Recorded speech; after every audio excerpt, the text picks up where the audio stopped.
Hi YouTube, I'm Dr. Herb, a board-certified dermatologist and skin cancer surgeon.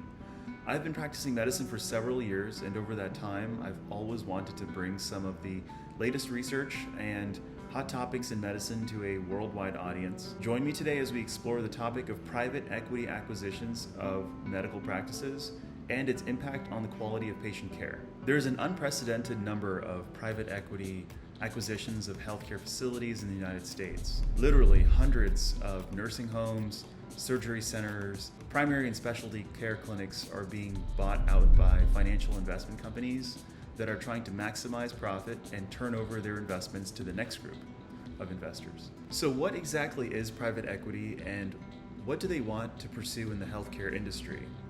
Private equity investment firms rely on models that operate on shorter time frames, often acquiring an investment, increasing its profitability, and then selling it off within 5 to 10 years. When a private equity firm makes a large acquisition, it often does so through a leveraged buyout, which usually acquires an entity, its assets, and then uses those assets, such as real estate or medical equipment, as collateral, obtain a new loan, and finance the next major purchase. In the interim, they try to increase profitability by raising the volume of higher margin services, such as surgeries or cosmetic procedures, and reducing labor costs by employing less physicians and more physician assistants and nurse practitioners. Also, by increasing market share, they're able to negotiate higher reimbursement rates from insurance companies, which would otherwise not be the case if it was a small independent physician-owned practice. Why is this important? This is obviously a problem because the companies they acquire become burdened with debt and are 10 times more likely to go bankrupt, and I'll put some articles for reference in the description box below.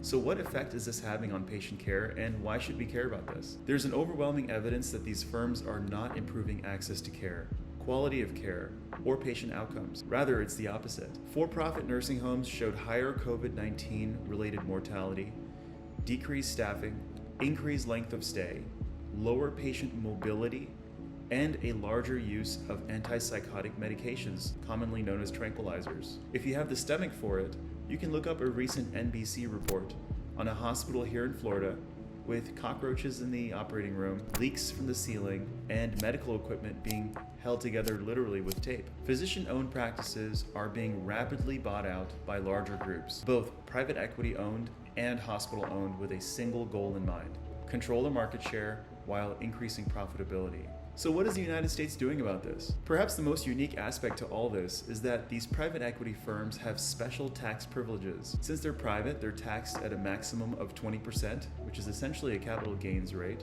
and it's substantially lower than the ordinary income tax bracket. The United States government, including both Democrats and Republicans, are incredibly slow, as usual, to respond to this trend, and less than 10% of private equity transactions are regulated or subject to federal review, since they're below the threshold of $111.4 million.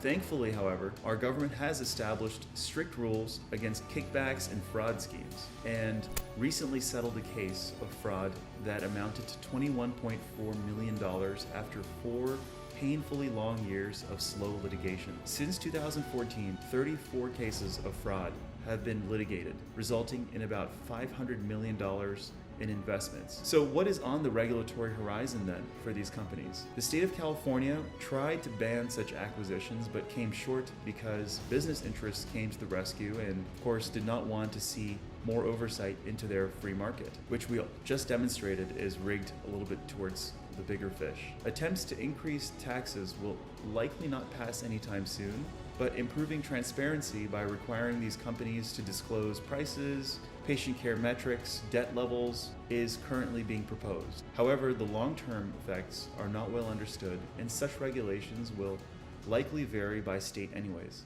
As a dermatologist, I've seen firsthand how these acquisitions have affected the delivery of dermatologic and skin cancer surgical care. The best thing we can do is educate our patients on avoiding a conveyor belt style of medicine and seeking physicians and other providers who have their best interests at heart. I hope you enjoyed this video. Like and subscribe for more, and please leave a few comments on your thoughts on this issue, and I'll see you next time. Take care.